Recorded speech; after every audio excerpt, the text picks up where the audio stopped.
I'm Oleg Novak, this is Chasing Cars, and this is the all-new Hyundai Kona Electric. Now, Hyundai say that the new Kona was actually designed around the electric variant first, before then being reconfigured for its petrol and hybrid counterparts. So really, there's no reason why this shouldn't be the best Kona that you can buy.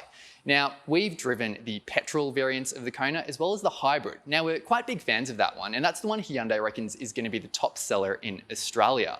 But today, we're going to go for our very first spin in the electric variant to see if this is the sweet spot in the Kona range and if this is the one you should buy.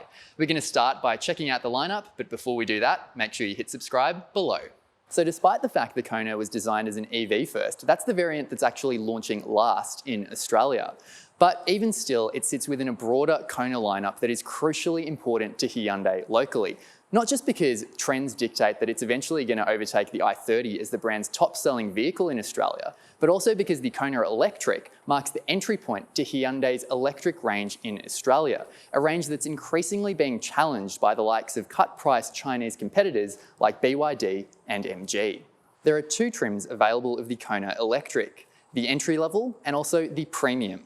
Not only that, but you can also choose between a standard or an extended range. However, the standard range is only available on the entry-level Kona Electric. The standard range features a 48 kilowatt-hour battery, delivering 99 kilowatts of power and 255 newton-meters of torque, as well as a claimed WLTP range of 370 kilometers. Meanwhile, the extended range features a 64.8 kilowatt-hour battery, delivering 150 kilowatts of power and 255 newton-meters of torque. Importantly, the claimed WLTP range is different depending on whether you go for the entry-level or the premium, with the entry-level delivering a claimed 505 kilometers of range to 444 kilometers for the premium, which we're driving today. That model drives on bigger 19-inch wheels compared to the regular Kona Electric's 17s. All variants are front-wheel drive only and powered by the same permanent magnet synchronous motor. Now, we look forward to doing a full real-world range and consumption test in the Kona Electric. However, Hyundai claims consumption figures of 14.8 kilowatt hours per 100 kilometers for the standard range Electric, 14.7 kilowatt hours per 100 kilometers for the extended range Kona Electric, and 16.7 for the extended range Kona Electric Premium. Hyundai also claims that it'll take you 45 minutes of fast charging to get from 10 to 80% charge using 100 kilowatt DC in optimal conditions. So how much will the Kona Electric set you back? Hyundai has confirmed an entry-level price of $54,000 before on-road costs for the standard range Kona Electric, topping out at $68,000 before on-road costs for the premium. That's a cheaper cost of entry than the previous generation, but a higher price for the range-topping model. The Kona Electric Premium we've got here today is the pinnacle of the Kona Electric range, and surprise, surprise, it looks a lot like the regular Kona. But there are a few key differentiators for the electric variants of the Kona, which means you'll be able to spot them on the road. First and foremost, you've got the pixelated horizon light stretching the entire length of the bonnet. Now that's exclusive to the premium model only. Not only that, but you've got a pixelated theme on the lower intake over there. You've got this dead giveaway over here. And you've also got electric-specific wheels here as well. Now, the entry-level Kona Electric has 17s. As I mentioned earlier, the model we've got here today has 19s. Not only that, but along the side here, you've got this gloss black lower body molding, and you've also got body-colored wheel arches here, as compared to some of the other variants in the range, which have black plastic cladding. Overall, I think this looks a lot more cohesive in terms of its design. The pixel theme continues at the rear of the car, with pixelated lights across the full width of the car, a nice nod to Hyundai's Ioniq range. So what do you get for stepping up to the premium versus the regular Kona Electric? Well, the premium version of the lineup brings with it a lot of additional features like leather upholstery with the choice of light grey, black or sage green materials. As well as that, you get power, heated and ventilated seating, a heated steering wheel, ambient mood lighting, a head-up display, a Bose 8-speaker stereo, remote smart parking assist, and a wide glass sunroof. In terms of safety features, the new Kona Electric Premium brings with it Hyundai's Smart Sense safety technologies. It's armed with 7 airbags, including a front center side airbag, and also includes AEB, forward attention warning, blind spot warnings, a blind spot view monitor, driver attention warning, high beam assist, intelligent speed limit assist, and more features as well. The new Kona range has received a 4-star safety rating by ANCAP, mirroring the 4-star result awarded by Euro NCAP earlier this year. The electric power tailgate on the Kona Electric opens up to reveal a boot which is pretty much exactly the same as the petrol and the hybrid variants of the Kona.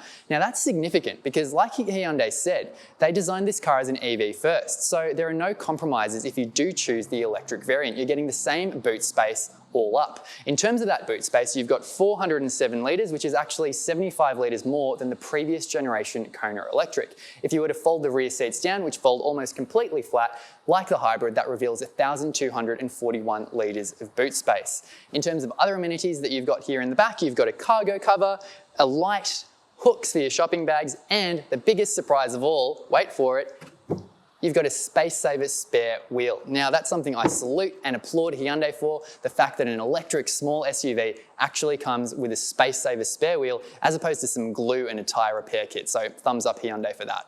Just like the exterior of the Hyundai Kona Electric, the interior is also very similar to the petrol and hybrid variants. And what I mean by that is that it's essentially exactly the same layout in here, and it's a very familiar experience, but there's a few key differences. One key difference you're probably going to be able to spot if you've watched the other vehicles is the fact that the electric premium can be optioned with different coloured leather seats. So the ones we've got here today are the light shale grey coloured seats, and that also means that we've got the same colour treatment on the doors over here and also here along the glove box and along the front of the interior as well. And overall, I think that lifts the cabin ambience a lot. It makes it very light in here, very airy, and I think that's a good thing.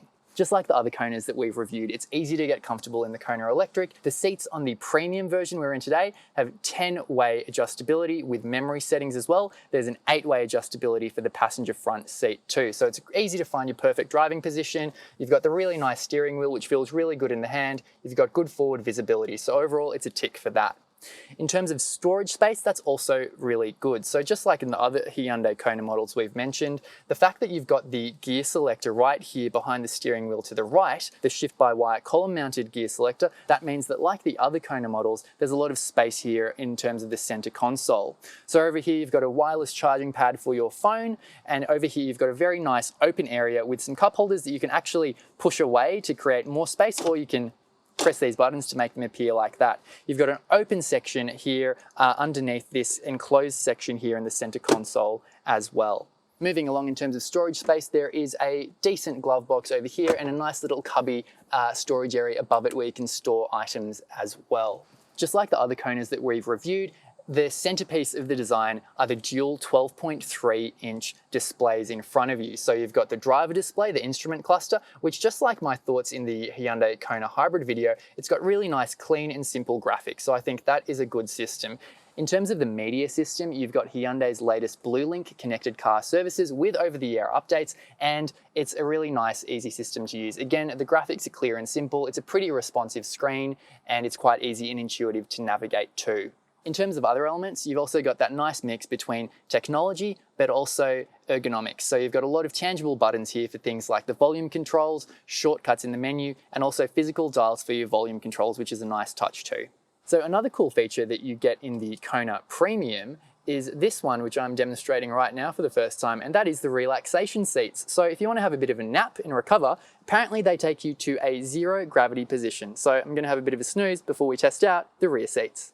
What's great about the rear seats of the Kona Electric Premium is that if you do go for the electric model, there have been no compromises over the petrol and hybrid variants. In fact, it might even be better because there is a completely flat floor over here in the electric variant.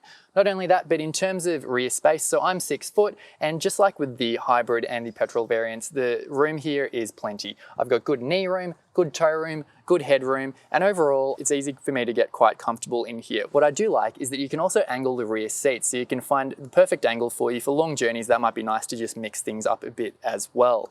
In terms of amenities, it's quite good here for rear passengers too, because not only do you have 2 rear air vents and 2 USB-C connections, you can also make use of the Kona's vehicle to load capabilities. So you could even plug your laptop in here for a long trip and work away at it at the back.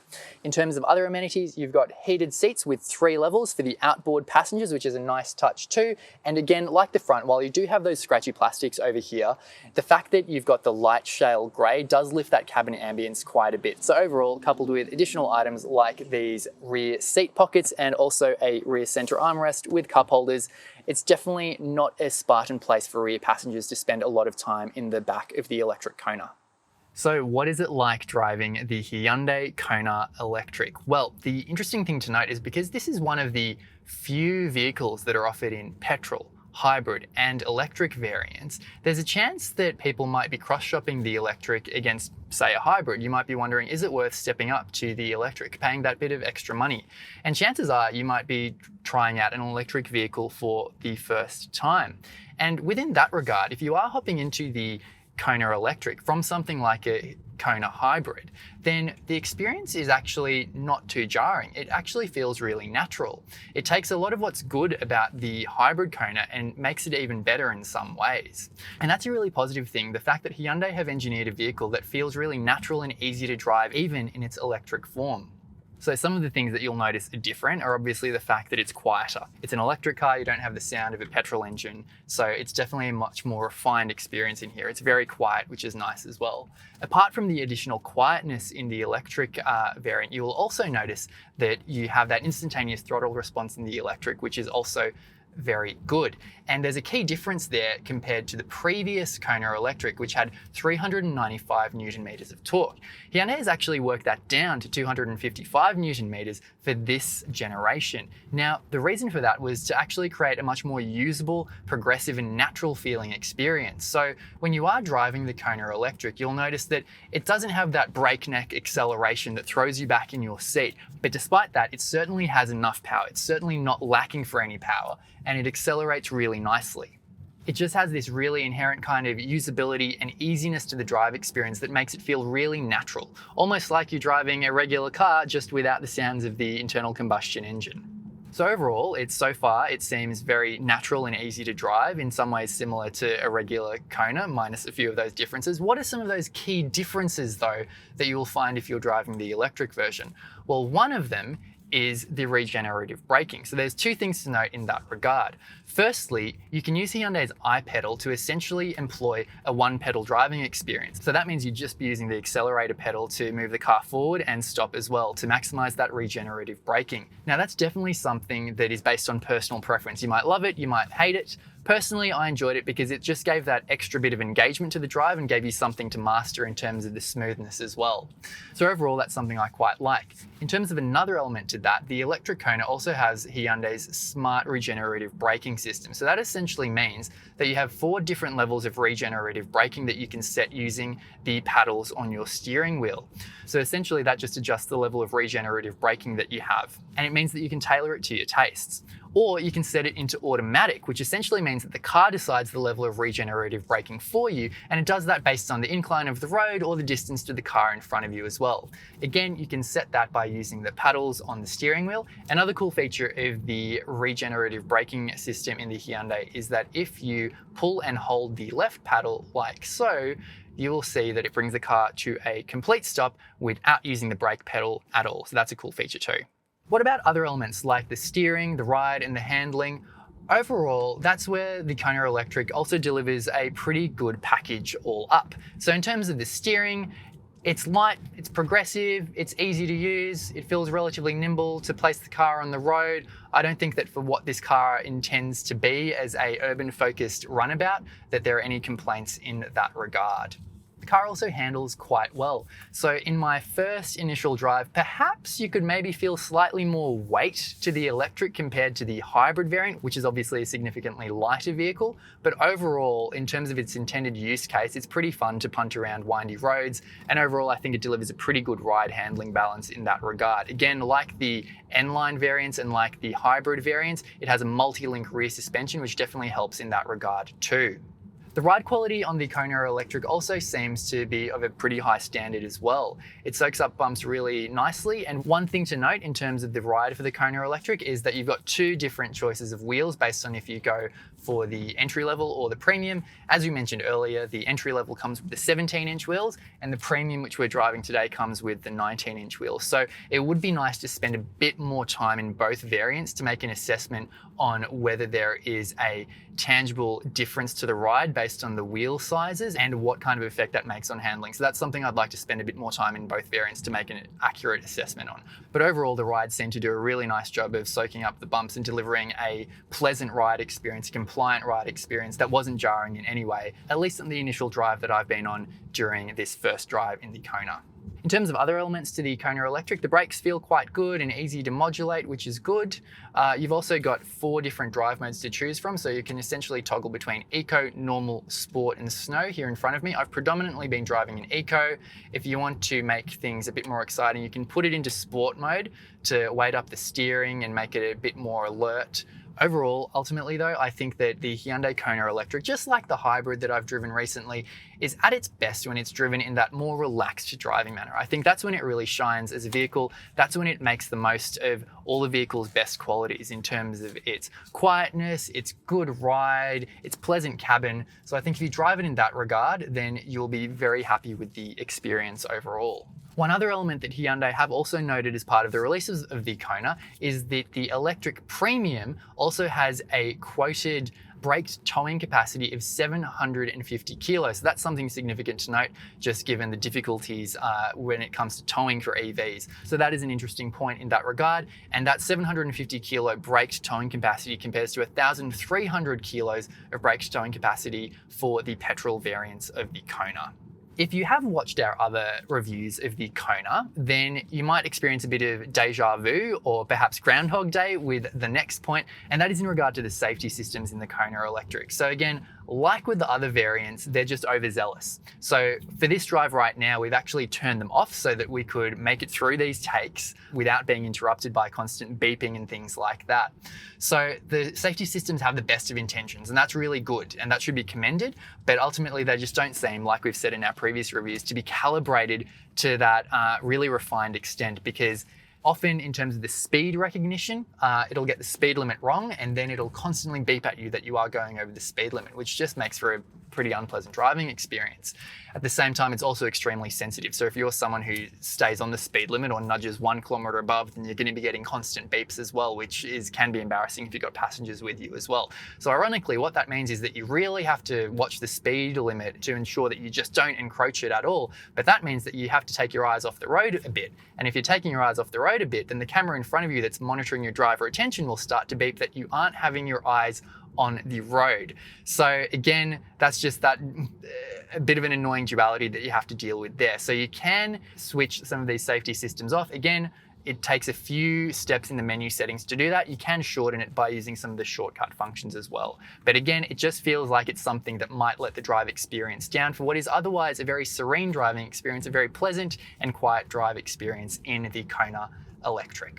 So overall, those are my initial first impressions of the Kona. I'd love to drive it a bit more to make a full final assessment of it, especially in comparison to the hybrid, which we are big fans of. But overall, as far as an electric experience goes, this delivers a really natural, pleasant experience in terms of being a daily runabout SUV that is just really easy to drive. So overall, it feels quite nice.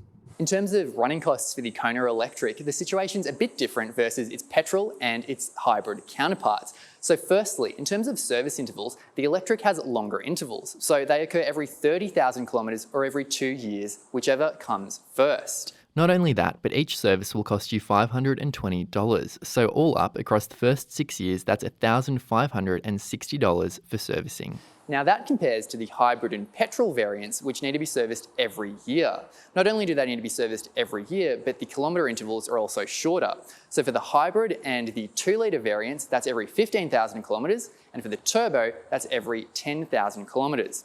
Services, regardless of whether it's a petrol or a hybrid, services are going to cost you $399. So across 6 years, you'll pay about $800 more for servicing the petrol or hybrid variants. In terms of warranty, the Kona Electric is covered by Hyundai's 5-year unlimited kilometre warranty, and the battery is covered by an 8-year 160,000 kilometre warranty as well. So that is the Hyundai Kona Electric Premium. It is the pinnacle of the Hyundai Kona range. It comes with all of the fruit, but is it worth it? Especially when you've got a really compelling proposition in the Hyundai Kona Hybrid. Not only that, but you've got competitively priced competitors like the BYD Atto 3 and MG4 undercutting the Hyundai Kona Electric with sub 50k pricing. While Hyundai is unashamedly no longer an entry-level brand, and while the new Kona is bigger and better than before, and in some trims also cheaper, the 68k asking price for the top-spec Premium plants the Kona Electric in Tesla Model Y territory. It also overshoots the entry price of the Ioniq 5 and Ioniq 6 in the class above, so that's worth considering too. Price aside, the Hyundai Kona Electric Premium is a great car. On first impressions, it delivers a great blend of practicality, efficiency, quietness, an effortless drive experience, and a bit of style as well. Ultimately, I'd like to spend a bit more time in it to deliver a definitive assessment, but so far, it's looking pretty good for the electric. Those are just my thoughts on the Kona Electric, but we'd like to hear what you have to think, so make sure you leave us a comment in the comments section down below. While you're there, make sure to hit like and subscribe, and as always, thank you for watching Chasing Cars.